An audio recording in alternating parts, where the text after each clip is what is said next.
Good evening and welcome to the August 11th meeting of the Board of Selectmen. If everybody would rise for the Pledge of Allegiance. Pledge allegiance to the flag of the United States of America and to the republic for which it stands, one nation, under God, indivisible, with liberty and justice for all.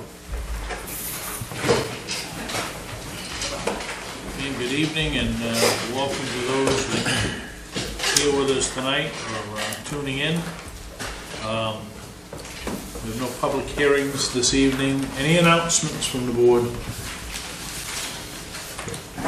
Nothing? Additions and deletions to the agenda. We want to add Todd to 8C. Guess we can do that without a lot of form. I'll make a motion. Todd be added to 8C. Add Parks and Rec to 8C. Second. All those in favor? Thank you. So you have a spot, Todd. Any public comments? I don't see any public here, so move on.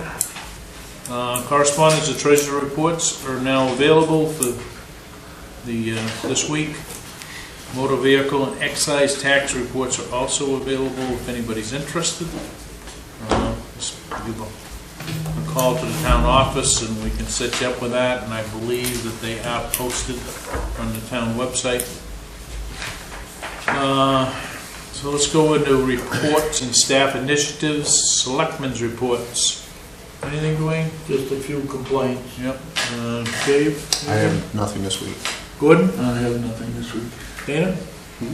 Okay, I'm good. We'll move to Gary's report. Thank you, Mr. Chairman. David is here, so I'll rely on he and Todd. They're working together on the lights situation. He can also elaborate on the drainage projects that are going on here. So I'll move right down, I guess, to assessing and tax commitment. Last week, Shirley and I looked at some pretty depressing numbers. And after we got deep into the data here, she looked and saw that some of our shoreline properties, or a majority of our shoreline properties overall, were under 80% to market value. So this morning she did a 10% adjustment to land only, which makes a difference in the tax calculation sheet in terms of moving forward to set the property tax rate. We were scheduled to have some options to pass out to you tonight. We don't have that because she and I need some time, and I think we also need some time with Dennis to fine-tune how we're going to get to those three options. We got some updated numbers from revenue sharing last week from Augusta. We are scheduled to get $652,000 in revenue sharing. We received $572 this year. We had budgeted $450. I don't believe the $652 in a pandemic, but instead of my estimate of $350, which I now think might be too low, I think we could be somewhere in the 450 or 500 range in how we plug that into the formula in setting our tax rate. I was hoping Dennis might have some time tomorrow to meet with Shirley and I, or next Tuesday morning. Sharon filed liens today, about the same number of liens, 125 this year, 129 last year, for unpaid property taxes in the previous fiscal year, FY 19-20, that ended June 30th. And you have an extensive report in front of you, that large format document from Angela and Glenn. It's a format that Tammy started, and it's the same period of time through August 5th from 2019 and 2020. And it's pretty amazing. This year we're ahead of last year, 21 new homes versus 16 new homes, and $2 million more this year during a pandemic. Which shows you what we might have done if we hadn't had that temporary slowdown, if you will. That's not there for you to take any action on. That's just there for history, for an update. And periodically, Angela and Glenn will do that. Not every quarter, but this is certainly, when she ran that, I wanted to get that to you just as an FYI. And I think David and Todd can tag team when you get to the next item here, and that's it from me. Thank you. Yeah, let's just jump back to the tax for a minute, because I think I was surprised to learn that the legislature and all their infinite wisdom increased the homestead exemption by an additional 5,000. Right.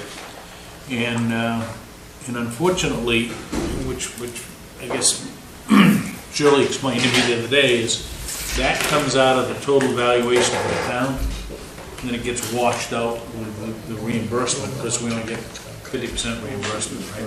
We get 62.5. Something, right? So that in and of itself was an additional 8 million that comes off in the total valuation. So the number that you can start to assess taxes on, you know, so when you look at what we had in revenue for new building, that just washed it out, basically. Yeah, we have 1,600 parcels that get that additional $5,000 in homestead, and that's $8 million. So anyway, we'll work, talk to both Gary and Shirley, and I should be able to, sometime tomorrow afternoon, spring free, and talk a little bit about that. I think our intent there is we need to come out of this without an increase to the tax base, and I think because we over collected last year and revenue sharing, I think there might be some opportunity there. And so we'll see how much of the fund balance we got to dip into. I think the intent should be that we come out of here with no tax increase, right? So. We should have 3 options for you 2 weeks from tonight. All right, I'm sorry. Dave, Todd, Okay. you're up 5 minutes of fame. 5. First Friendship Park, I believe you have the estimates in front of you to get the lights back at the horseshoe pits. When we got there, we found that the wiring was, somebody actually wired it themselves into the box, whacked a hole through the shed, and it was all no good. We shut it down real quick. We called CMP, they shut the power off, and now it's time to get it done. We have Northern Electric down there, and if the wires are good underground, he believes it's going to be approximately $3,700 on his part to get it done. We were talking about a new shed and a cement pad, but we feel it wasn't in the budget, first of all, and we feel with what's going on now, it'll be best to repair the one we have. And to fix the floor and the windows and a few things inside, Pete Cody, myself, and a few of my staff members, we think we can do that for about $1,000 to $1,200. So we're looking at about, hopefully, $5,000 to redo it and do it right. So this power that comes in there, in the meter, Yeah. does that power the entire park? So, Dave, when you ran when you ran the concerts in the park, David Lowe, when you ran the concerts in the park and the Blues Fest and all that, does that power that you bring over come from that building? That comes from the snack shack, which has been redone. We're talking about the shack on the other side by the horseshoe pit, correct? Yes. Yeah, the snack shack's in good shape. And there's a... So the lights that you're talking about would horseshoe pits, all of that stuff over, Right in that That area, end, that's correct. and that's a separate meter than what the Right, snack that has a meter over there. We're gonna take the fuse, the box now, and we're gonna put it inside the shed so nobody can fool around with it and do it right. It's real old and it needs to be done. Also powers the water supply for the park, for the irrigation and water to the snack So the shack. pump, that pump is over in that building. It's in the meter pit, the 6-foot diameter concrete around the well pump is down inside there.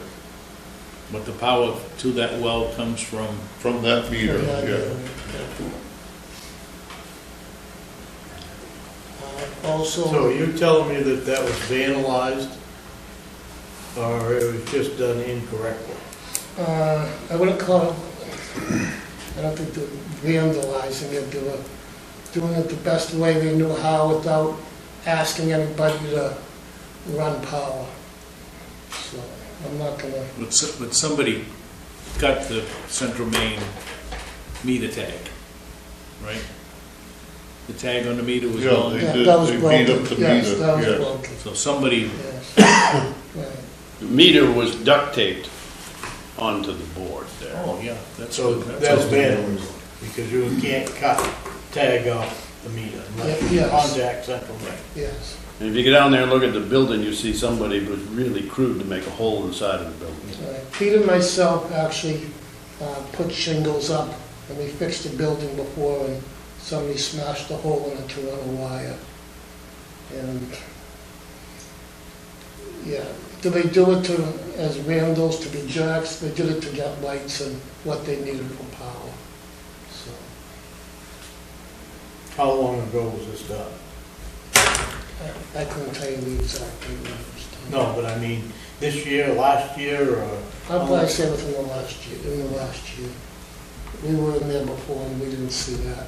But they could have just had it all, you know, put into the box, and when we weren't there, they take it out and stick it in, so it's hard to tell. Yeah. But, Well, it's gotta be fixed, so. it has to be fixed. And I believe between Gary and the rec budget, I believe we can handle the cost of it. I have a few extra bucks because some of the camp things were canceled. And if it's okay with the selectmen, I think we can handle the money side of it. I'm just looking for a go-ahead to get it done.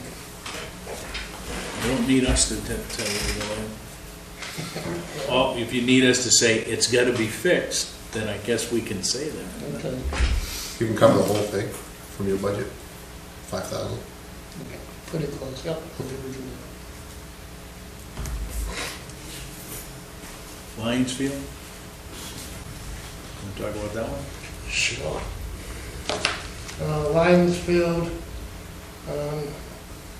as you know, the light fell.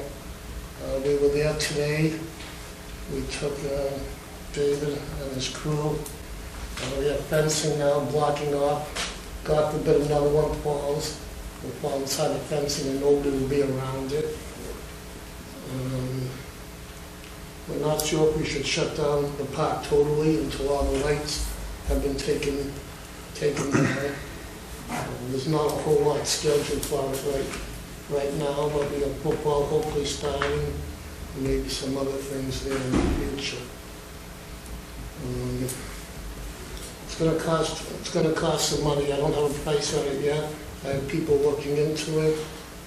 People have contacted Efficiency Maine, and sometimes you can get up to 80%. If you have enough stuff going on down there, we give 80% of it, and that'd be a big help. So, To switch them over to LEDs. yes, sir. We don't know if we'll qualify for that yet. Correct. We're trying to find out how many hours qualifies you for the 80% and different things like that. So when we get the answer. The pole itself is safe, but the cross members aren't. Right, the poles are pretty good. So, And all of those lights were installed at the same time. yes. So, if we made a motion to close that ballpark till the lights are taken down, those lights need to be taken down because the cross members need to come off, and then in order to take the cross members off, you gotta take the lights down. So, shut the power off, block it off correctly, and have him shut the power off so that he can put new lights up. You may get the lights this year, you may not. You may have to go through town meeting next year to get the lights, Yep. if you don't get a grant. But at this point, we need to get those cross members down and take the lights down and have the electrician cut the power to the Cut the Pole, power- so- cut the power right to the switch box, right? The power, all the switches are up in the box and we've changed the lock. Okay. so nobody, Yeah. So you just need somebody with a bucket, whether it's a tree service company or CMP or somebody to go up and you really need to take the lights off rather than, I mean, if that Well, comes with. it has to be a combination of Right. someone with a bucket and someone that's an electrician as well. Yeah. But all of those posts had a bucket, they've got a box up on the post that they can disconnect all the lights out of that box. I think that's the timer box, Dennis. I think that's what that is. But if they unhook Yeah. the lights from that The box, power goes up into the bottom of those boxes and there's a timer so in there. they would only have to disconnect it out of those boxes and then take the lights Yep. down. Yep. So I guess I would make a motion to close that ballpark completely till the lights are down and the field is safe. We don't need somebody down there and have a windstorm come up and hurt somebody. Second that motion. Okay, been moved and seconded to shut it down until the lights, in essence, the lights are down, right? And that's really what your motion means is that, Well, you gotta take the cross members off and put something else up. If you've got the but if LEDs there's, and if there's no lights there, there's no Yeah. danger of the pole. right, there's no coming danger down. of the poles coming down, right? I mean, the poles are all very, very good, very obvious. So the motion would be to, until the cross members come down on the lights, then you shut the field down. I don't know how you do that. well, that's another question, I mean, you guys, you got what, a 10-foot circle or something around every Yes, Pole. we fenced around that's, the 4 poles that Right. are near where the public can get to them. right. So those have got a safety zone identified. Yes, 10 foot all around. Is the field still usable with what you have now? Yeah, The way it's Yeah. barricaded off now? yeah, it's just they put a 20-foot circle Around the basically poles. under They each can pole. still use the right? field. So, Of course, it's a snow fence and, Yep. But it's identified, But it's if marked. these, yeah, and there's The warning trouble tape is- on each one of them Yeah. and so on. trouble is, if these cross members come down, then you got glass going everywhere. Mm. If somebody's out there in that ball field. Or if they should well, come down in if the they come night. down, they're heavy Yeah. enough so they're coming straight down. Yeah. They're not gonna, it's not gonna get blown over. Yeah, the one that did break, it did fall right beside the pole. And it did, there was quite a bit of cleanup. Tommy and Jason went out and cleaned all that up. Do we have an electrician in mind that we're getting a price from to take these down? yes. And they actually, Adam Landry, who actually, the head of the kids' football and coaches basketball for me, coaches softball, he has a couple of guys that actually, their kids play football. So they have a big stake in getting this done because they want their kids to be able to practice on that field. So they are, Mike Moulton is one of the gentlemen. He is the one that contacted Efficiency Maine. And we do have people looking at it, yes. Like you said, kind of seems so that we should be getting a bucket truck there before we worry about efficiency. But Get down what we got. Get them down on the Yeah. ground and then Before, work on Yeah, and replacing them. I think, I mean, let's get somebody to take them down. I'm not sure that you gotta shut everything down. Right now, they've got a pretty good safety zone under each pole. And get somebody lined up. I don't, I mean, it can be, they can use anybody's bucket truck, right? Whether it's a tree service company or whatever the case may be. You just need somebody to go up and it's an electrician to go up and Disassemble it, yeah. disassemble it and pull the pins, basically. if it's a big company, you can't, 2 people can't go in the bucket. Right. So. it's- Yeah, I don't think With the cold. I don't think they need I think one guy can go up and pull I think the lights have got to come off the cross members first. Yeah. Yeah. That might be all you really need to do at this point, and then you can reinforce the cross members later. Because the lights are really hanging off from the cross members, right? So Right. that's really the stress on the cross member is the lights hanging, Right. so. The cross members could break, but Yeah. not the chances of them breaking with Yeah, the weight on I it. mean, if there's nothing on the cross member, it ain't coming Yeah. down, right? Exactly. So we will, My only thought about closing the ballpark down is nobody gets hurt, there's no glass, and it gets it done a little quicker. I mean, that's, we only have a few people that use it, and, you know, But they you have know- it now, they have a home run fence out there, You, they know. you've got a gate on it, there's a gate to get in that ballpark, the whole thing is fenced, you put a chain around that gate, and they're gonna have to jump over the gate to get into that ballpark. there's no gates and, there's no gateway to, you can walk onto that field by each dugout, there's no gate. No gate. It's wide open. It's one of those offset things, isn't it, where you go in? Yeah, I mean, I think, I haven't been down there for years. I think they've identified the safety zone right now under each pole. I'm not sure, other than, to Dwayne's point, other than some level of urgency to get the lights down, right? It's been a month right now and nothing's got done till this morning. Well, That's not true.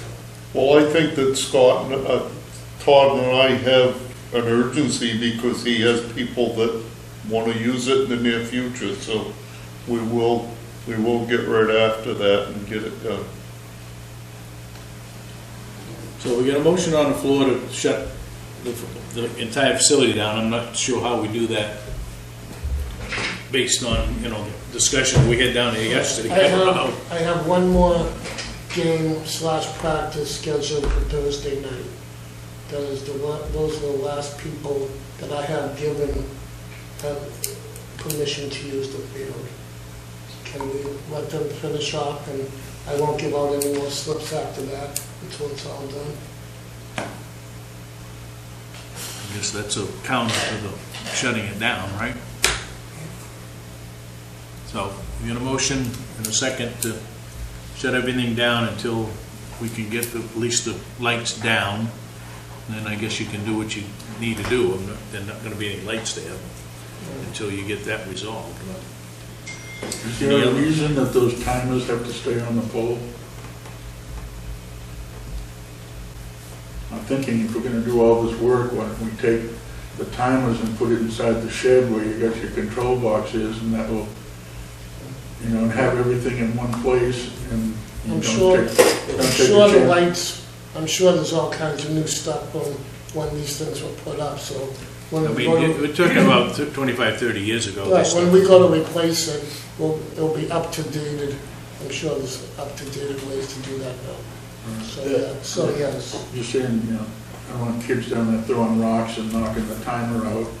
You know, if we could keep it all centrally located with all your electrical components. The way, the timers are in a metal box I now. can say they're in a box, so. Yeah. So that, all you see, Gordon, is the box on the back of the, It's the a power steel comes box. up into the bottom of the box. We'll do everything to keep it safe. Right. But we haven't had any trouble with those in 30 years, so. No, it's I don't probably safe. recall of anybody smashing any lenses or anything else there. And, We haven't had many problems at all, yeah. so. The neighbors are pretty good if there's vandalism. Yeah. I think Sue Hagan lives right down there, doesn't she? Yep. And she'll call in a heartbeat. So, anyway, we have a motion to shut the place down until the lights are down, and a second on that. Just to counter that is the safety measures that have been put into place so far probably are sufficient, but let me call for the vote. Those in favor of the motion? Opposed? So, the level of urgency has to be right, high. Very high. I will not give out any more permits until those lights come down. And everything is, you guys have confirmed that under every one of those posts, we've got a fenced-off area right now. Yeah, So It was if the done wind today. comes up tonight and something comes down, it's gonna fall within that 20-foot circle, basically. Okay. Anything else, Todd? Yeah, just real quick. A few weeks ago, I was visited by Dan Albert. He's a board member from Little Ossipee Lake Association. And told me he was very surprised and happy that we were still doing the boat checks on Little Ossipee for milfoil and other plants. And I explained to him that we had an $8,800 budget that allows us to, every day from 6 a.m. to 12 p.m., we have somebody check the boats, and we do that until Labor Day. And he went back and spoke to the board, and they wanted to know if we can do more hours. And I told them that it would take money, and they get a budget, and they're going to work with that. And they came back and donated $8,800 to us. So now we can double the amount of time we spent. We're going to do it till 5 o'clock daily. We're going to take it past Labor Day and maybe even into October. So it was great that we're working together, and hopefully we'll keep our lake clean. And as you saw, we now have orange shirts so the people checking the boats can be seen better, so nobody gets run over. And things are going really well. We started last week doing it, and we have coverage now from 6 a.m. to 5 p.m. daily. And we decided on Fridays we'll do it to 7 p.m. because we have a lot more people who think put their boats in for the weekend on Fridays. So 7 days a week we're doing that. Okay. Well, it's nice to see that the Lake Association, What time's your second shift come in? 12 o'clock. There's just a thought. 2 to 7. With that gap, you haven't got a lot of boats at noontime, hottest part of the day. And it's very hot right now, and they just aren't moving in. If you was to tally those, you get your working people and your bass fishermen, and those bass boats are everywhere. And between 5 and 7, they're going in. You don't care what time they come out, but it's the boats that are going in that you need to monitor. And you could flip-flop it so that nobody knows what time you're working, but your Thursday, Friday, Saturday deals might be a lot more efficient those hours. Yeah, we can look into it. And the same thing, 4 to 11, something like that in the morning, because your help, I realize it's hard to get the help to do that morning, but when you get down through there at 5 o'clock and there's 3 or 4 boat trailers that are way ahead of your help, you're not checking the fishermen. And those boats have been everywhere. Right. First of all, you're right, getting people at 4 o'clock in the morning for the pay rate is very difficult. And getting people past 5 o'clock, when they start giving up supper time with the family and homework and stuff is difficult too. That's part of the job, Yeah, it's part of the job. I You have to run get that- the people to do the job. I run that boat launch probably 17 years ago, and I was there at 4 o'clock every morning. But I run it from 4 to 2. I understand that. You have a good fishing quality. They, even at 4 o'clock, I can tell you there's some boats in there before I got there at 4. Right. The only good thing about that is most boats that go in at 4 o'clock are true fishermen who really care about the lake and usually check their boats and Yeah. their stuff to make sure that there's no plants on it and all. It's the out-of-towners that you gotta be concerned with. Right, and that's The ones that why, are jumping from body of water to body of water. exactly, and most of them come in, during And our during tax these dollars times. are coming from that lake, and we need to protect that lake along with the camp owners. I agree. I agree. And Well, take a look at, some flexibility there, it doesn't hurt. So, Right, this is a quick thing, we only have like a month or two left the most, so, I hired four people quickly, to get it started, so, it's definitely something that we're gonna look at together, try to keep track of when boats come in and go out, and we'll try our best to keep the lake safe. Yeah, I want to thank the Lake Association for that type of Yep. contribution, and that's, Absolutely, that's the reason I wanted to say something. It's great that we're working together, and, yeah. both sides care, and it's a very important absolutely. part, so, absolutely. We'll do a letter from them, show it to you next meeting. Anything else, Tom? David?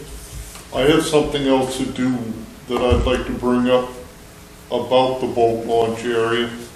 I have had an estimate being worked up on putting guardrail from where the rope swing used to be all the way to the boat launch down around the corner. Mainly, it's for in the wintertime, mainly to keep the ice shacks and people from driving across that beach. That beach has a drainage system under it. It's like a leach field that we put in for order of the state of Maine. And we just got to stop them from driving across that sand in the fall and the winter when they're getting their ice shacks down there. I know that the guardrail is probably going to be an inconvenience for plowing, but I think that we can work around it. I think it's just going to help keep that system We'll only be alive. on the lake side of Yeah. the road. The only thing I got, I would say, is I jump guardrails all the time, and I cut my leg every time I jump in guardrails, because I just can't jump as fast or We're as going high to as leave I the used walkway to. But open, Dwayne. Yeah, Every- you'd leave a Well- walkway, right? Yep, every 20 feet or so, or just a walkway? a walkway. The only one that's a painted walkway. The trouble is, they're gonna start going over it, and I'm just afraid that if it's a steel guardrail, they're gonna get caught. We're also going to replace the seat and put a bigger and one that isn't this Well, far off the ground.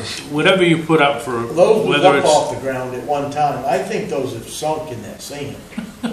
No, probably has. No, I mean, over the years, because there was two of them, and they was up in the air, and I've often wondered why, but, those have sunk down in there, because those was in concrete Is, something. is a heavy fence, a wooden fence, a guardrail, an alternative? In other words, instead of Well, putting... we had wooden fences up further at one time and they just kept getting broken and Yeah, but I mean, when you look today at some of the, especially some of the stuff that they're putting around lakes and stuff like that, or, different parking areas, that stuff's pretty big and yeah. structured, Oh, and I would assume that Gorham or somebody would do that, right? We haven't confirmed anything, I just had them measure it and to give us a price. Because they were out to I would measure prefer all to see the that than the, broken guardrails, so. yeah, other than the snow So- removal is, Do you all agree with the theory? Maybe yeah. not using I a think you metal? gotta, It's definitely worth exploring for sure. I would recommend a couple or three openings down through there. That's Yeah, all. we could So do that- that. And then the kids ain't trying to jump over it, or Yep. even the adults, try to keep that. And that would Right now, eliminate the big Jersey barrier Yeah. as well, because we want to go right down Yeah, to the water edge. yeah, but the 6 foot stay between, well, another 6 foot distance at this point. We don't know how long this is gonna last, but Yep. if you had 3 openings or something with a curled, Well, I'll get more prices than yeah. other prices besides metal. Okay. I know I just bought some of them 3x8 pressure treated. Yeah. They come 20-foot lengths. I bought 7 of them. It was almost $700. Yeah, It's pricey. none of that stuff is cheap. That pressure treated lumber is gone. If you're lucky to get it right now. Yeah. Right? Yeah. Okay, anything else, David? Okay, Other than what Gary is gonna talk to Yep. you about. I think we're all set. I don't have anything else to add on those situations, so. Okay, Ton truck, as we put that out to bid, are we working on the, Working on the bid specs, we got some Yeah. rough estimates, we got, I mean, we got 3 months before you're gonna be plowing snow. does anybody have one, is the question. I was gonna say, is it something we gotta order, or is it something? that- It may be something that we, if we get a good price on it, maybe springtime before we install. Yeah, Well, they're still using the other one, right? Pardon? They're still using the other one, so it's Yeah. not like that one's dead or anything. but if we're intending to use it this winter, Yeah, it then would we be need nice to have. to get that. All right, let's move on to new business here. We plugged in the discuss, review, change the parking ordinance, and I really think it's a discussion based on what we talked about last week. In the parking ordinance, which should have been in your packet, was pretty clear. It's very obvious that there's a no parking area on Route 5. So I'm not sure, other than asking the contract deputies to enforce this. And I think that can be done in stages, right? I don't think you have to go hang a summons on everybody's window that parks on Route 5, but I think certainly some issues with, hey, this is warning number 1, or whatever the case may be, but. no, I just wanted to point out what was in here. I don't think we need to change the ordinance. I think that second point under number 2 there, for the benefit of people at home, it's on Route 5 from a point 75 feet northbound of Townhouse Road to the intersection to the Bagley Road to be posted no parking tow zone. And I came down through there this afternoon, there was a big trailer parked right there. The other thing we don't have is we don't have a sign up there that says, you're welcome to come and park at Town Hall. Yeah, And that would help. that would help. That was 2 of the calls that I got over the weekend, and I had gone to camp, but I got 2 calls that there was still trucks and trailers parked on Route 5 and why, after we discussed it the other night. There was a whole line of them this Yeah. last weekend. There's one day yesterday morning or this afternoon. Well, you got, there's a whole thing, and part of this is in this whole pandemic thing, you get people flocking to lakes, and they're spending the day out in the middle of the lake, right? And I don't think we've seen that in many years, but, and we're not alone. I think every municipality that you kind of read about is dealing with trying to control how many people are being launched and whatnot, but people are spending the weekend on the water, right? So I think you're right, Gary. I don't think there's anything here other than, Enforcement and signage, I guess. Yeah. In my mind. but I think it would help if, I think there's 2 things you could put on the sign, right? Number 1, you can park for free at the town office, right? And there is a dock in front of the campground that your people can pick you up at, right?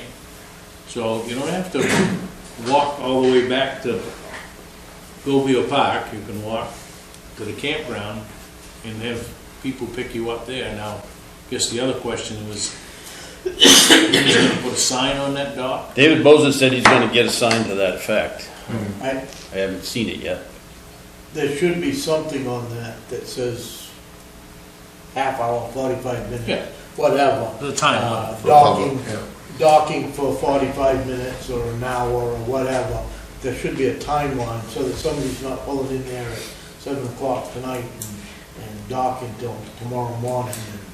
And, You can't get a pontoon boat or a big rig on that little dock other than just you to come hop off. you and come off get a on piece. the end and jump off. Yeah, and Jump but on. all I'm saying is if you're gonna put a sign at Goldville Park saying, Yep. you're Yeah. more than welcome to park your trailer, and just have your folks pick you up in front of the campground, off from the, There has been a pontoon boat parked there On that little dock. on that little dock from time to time in the morning.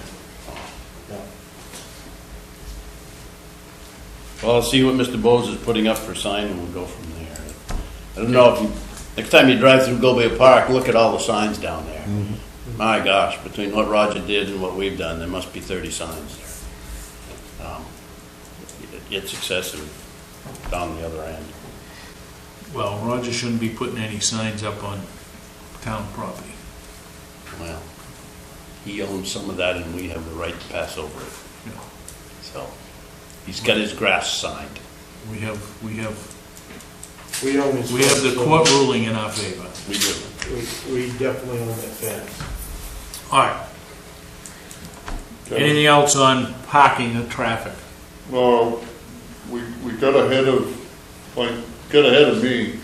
I have to report on the drainage project on a couple of places. Okay? The one on Pheasant Run is completed, the structures are in. We're just gonna have to get someone to pave around them so that when the water comes down the ditch line, it will get directly to those. They appear to be working really well. The drainage on Lord's Lane,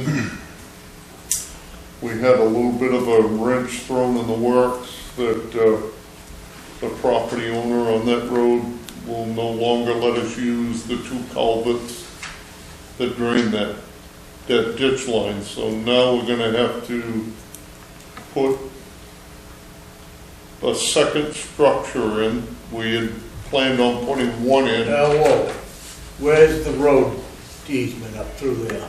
If we own to the outside of that culvert, you use the culvert.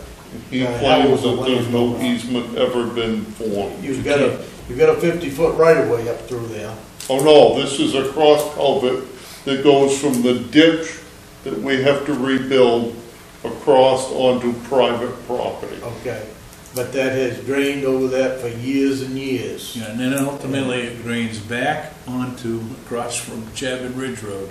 Yeah, it does. So- It crosses over Chapman Right, Ridge. so ultimately, we're taking water off from, One side That of the corner, road, Put it back on and we're gonna end up putting it back on Chapman Ridge Road, so we probably ought to do But you that. can't shut off a natural drainage easement. I don't know. Yeah.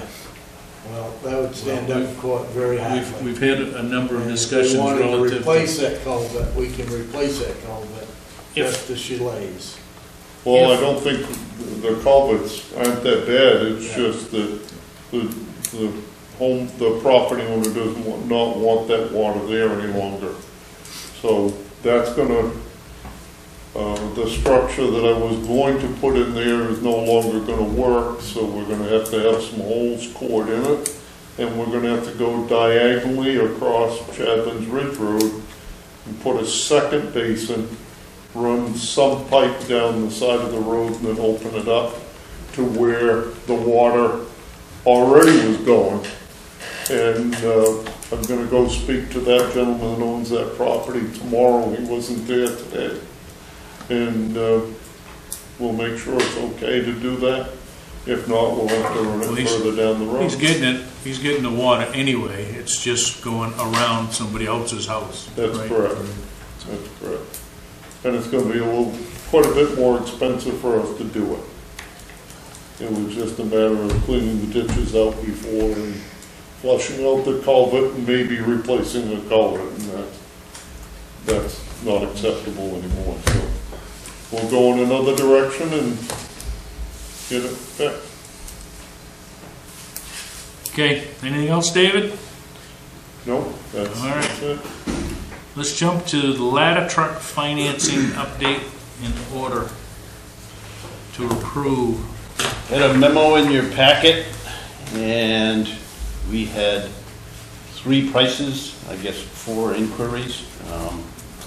Bedford Savings Bank, we got a bid of 3.275 for a 10-year conventional loan, which does require some considerable paperwork, some billable hours from bond counsel attorney. And we got a rate from Tax Exempt Leasing Corporation, who we've used in the past, at 2.49%. All of these were quoted for 10-year terms, and which really doesn't require much legal document preparation. Gorham Savings Bank gave us the best rate at 2.45. And in both of these lease purchases, the truck is ours at the end. I think on Gorham we pay $1. On the tax exempt, I don't think we pay anything. There is no balloon payment involved. And I talked to the people at the bond bank, and we don't know what their rates will be. You never do. You put it in and you get the best you can, I guess, when they come out. But there can be several $1,000s of processing and closing fees with the main bond bank. So our recommendation is Gorham Savings Bank at 2.45%, and to go with that. And the town attorney has prepared an order, which I never knew we used to do these, but she says this is proper, so you have that before you. It's in your packet to sign. It's a 2-page document that acknowledges the July 14th referendum election. People voted to buy this piece of equipment. Other than that, I'm not going to read this document. It's pretty obvious as to what it is. It shows the intent of the Board of Selectmen to borrow this money and buy the truck. Questions? I'll make a motion to go with Gorham Savings and sign Okay, the contract. I'll second that. Any more discussion? 10 years, Gary, is that what you said? Yes. Pay off? Seconded by Dave? Yes. Which is a $800,000 Right. loan. And that's what Correct. that's what this. Yep. All those in favor? Opposed? 5-0, thanks. Motion carries. All right. Let's jump to the next item, which is update on amending the street design ordinance. Not sure why this is in here, but Well, this was more of an FYI. There's nothing for you to do tonight. If you go to page 2 in that document, if you have it before you or on your computer, it's in Article 3. I think we recently had 2 roads put in for acceptance. And those are either the first 2 in my 7 years here, or these are the numbers 2 and 3. But we've got a conflict here, because in this section of 3.2, if you don't have it, I'll just gloss over it. We require a professional civil engineer to certify the acceptance, if you will. And then when you go on to page 7, the wording in here says, upon inspection and approval by the town's authorized agent. Upon inspection and approval by the town's authorized agent shall inspect and approve all paving operations. And I think historically, the elected road commissioner here, years ago, this is a 1984 document, pretty old, would have logically been the person was the authorized agent, and David has probably operated in that mode because he was in that position. We need to clean this up, and I'm showing that to you just because Lee J and I are working together, so I think it's time probably to have a couple of civil engineering companies in our back pocket that are charged with doing the inspections during the entire construction process. So at the end of it, we've got a PE sign-off that's been documented the whole time. But wouldn't the words that you just talked about, being the town's agent, it doesn't define who the town's agent is, but if we had a civil engineering firm, we could use them as our agent, Yes. right? So the agent is being non-defined in there, could in fact be the civil engineering firm that we have validate that everything was done correctly, right? And I think we need to clean it up from a historical and a staff perspective that it cannot be. if that's what you decide, that it should not be the Public Works Director, it should be an outside. Well, I would think that you Engineer. want, if you're gonna accept the road, I'm not sure that, putting your thumb in the air and saying, yeah, it looks good for me, right, is the Oh, appropriate thing. David can speak to this. I mean, he's been on site for Yeah. one or both of these roads and seen what they've done with his own eyes. And I just think that's putting him in a bad spot here, because we've got one developer that had David look at that, and now all of a sudden, Lee J's looking at the ordinance here, and we say it's supposed to be signed by a PE, and that's not a good thing. They're having to go back in time and create as-built, and that's okay. But we should be doing this as the road is being built with the people that. I don't think it requires as-built as today, does it? We can change that Yeah, but if we need. wouldn't we want that? I would think you would. Either that or they do a COBOR, one of the two. Yeah, the as-built is in here, David, on page 8. Yeah. Oh, it is on there? Yeah. I didn't see it. Yep. Yeah, I mean, if you go back to the last discussion that we had where we ended up not moving forward on any acceptance, we all visited the site and everything else. That was a professional engineer that gave his opinion, right? But Yeah, but, he didn't hang his stamp on it. yeah, the words he used were creative. Yeah, so Yeah. I would think if somebody now is gonna come to us and say, I want this road accepted, we have to have a civil engineering firm verify that it was done. They have, Dennis. That's what brought this Right. So there that's beside Danny fine, Lasky's. that's what would be proposed, but I think the word, I'm not saying that the 1984 document shouldn't be updated to today, okay? But the fact of the matter is that whether it's, the agent is whomever we define as the agent. That's true.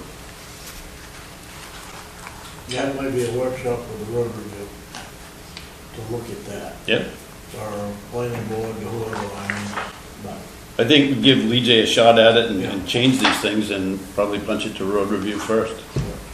And I think if it's under the umbrella of the zoning ordinance, then it probably should at least go through the planning board for a up or down. This is a separate ordinance though, Okay. so it doesn't have to, but it certainly can.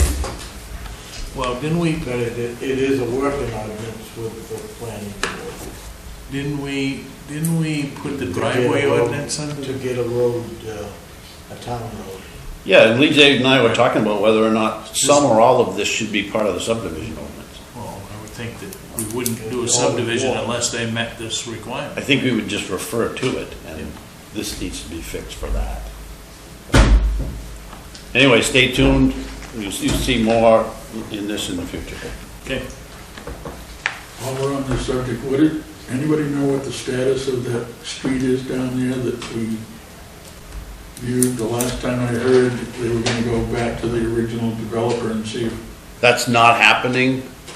At least one, if not three of the people down there have sold their homes, and the whole issue is not being pursued. we don't have to plow it then. It's behind us, yeah. Yeah. All right, we don't have to do It's it. not, yeah, it's not a, it's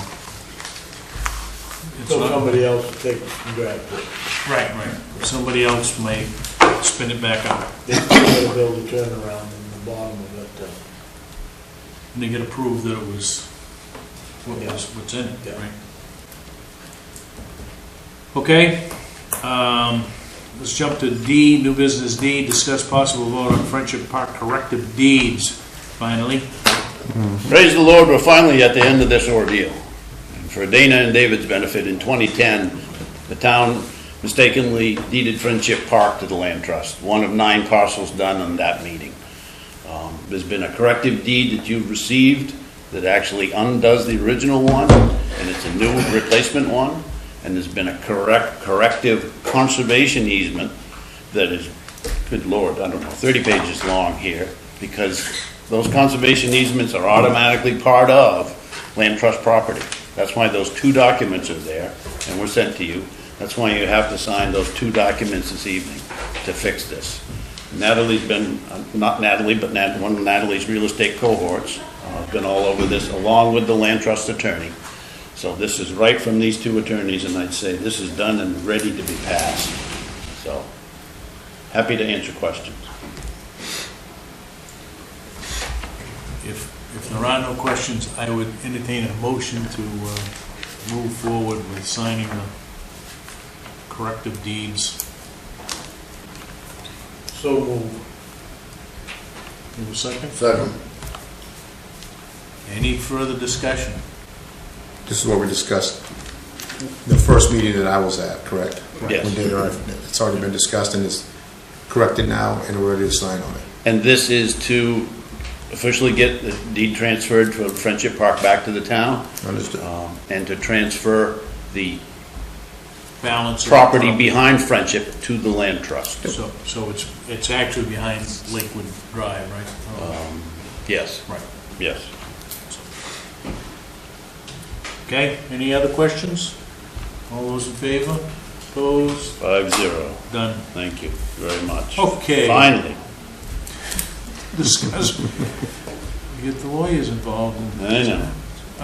Discuss vote to approve quitclaim deed to retire old tax liens. And in your packet, Well, we had a law firm send me a deed, corrective deed in their mind, that was, I don't know if this was a refinance request or what it was.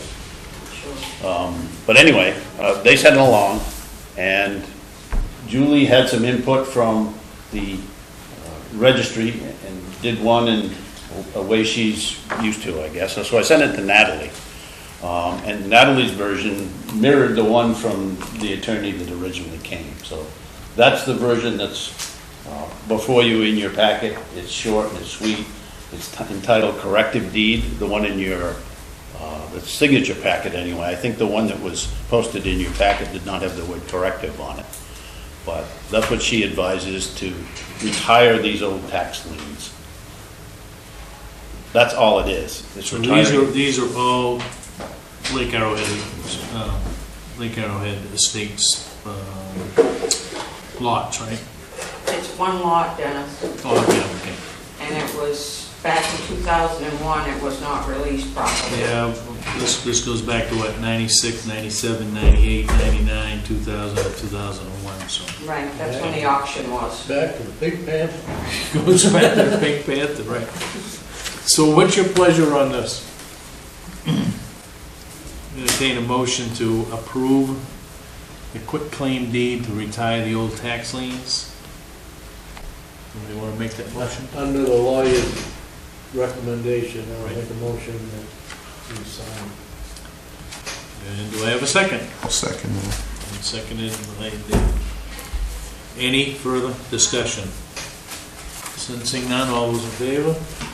Opposed? 5-0, thank you. Thank you.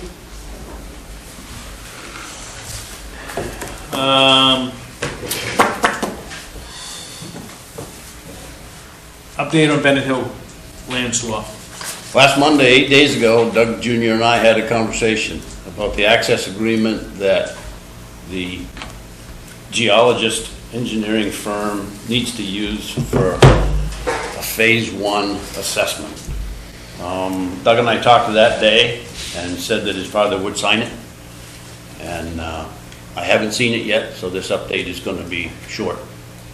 I sent him a note this afternoon asking about the status of that. And we need to have that before anything moves forward. So I hope that I get an answer in the next day or two and things move forward. Right now, I don't know. And that's just so that we can do the phase 1. That's just so we can get permission to go onto the property. The research at DEP in Augusta or the document search is nothing to do with the property. And just so everybody understands, as a refresher, this is not to do any sampling of soil. That comes in a phase 2, which we don't even know if we're going to do yet. We can go out and have soil samples tested on our own, spend $5 to $10 grand to test for pollutants. I think we need to take a hard look at whether or not we want to do that. Do we need to do that? But certainly, this Phase 1 assessment gives us some liability protection down the road, is a smart thing to do. If we qualify, and everybody seems to think we will, there'll be no cost to the town, no taxpayer dollars directly. So, Okay. stay tuned. Other business, discuss a vote to approve the minutes of the July 21st regular meeting. So moved. Second. Been moved and seconded to approve the minutes of the July 21st regular meeting. All those in favor? Opposed? Motion carries. Thank you very much.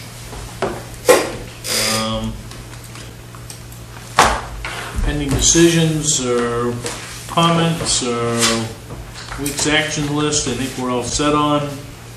Any agenda items that you would like to see at the next meeting? Yes. Can I ask Dave and Dana whether or not there's anything that's unclear, you're looking for any more information in your packet? Don't be bashful.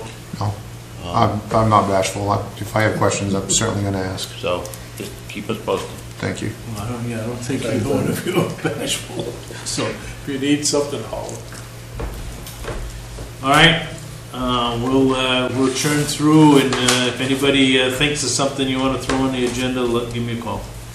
I'll let Gary or Laura know. Items needing signature, the minutes of the July 21st regular meetings, authorization for the lease purchase of the new ladder truck, and the municipal quitclaim deed. Those are in the yellow folder that Dwayne has in front of him. Ooh, I hope the Friendship Park things are in there The too. Friendship Park one is not in there. No? It will be right now. Okay. If you want something signed, you gotta get it over there. Sorry. Other than that, I would entertain a motion to adjourn. All those in favor? Thank you. Good night.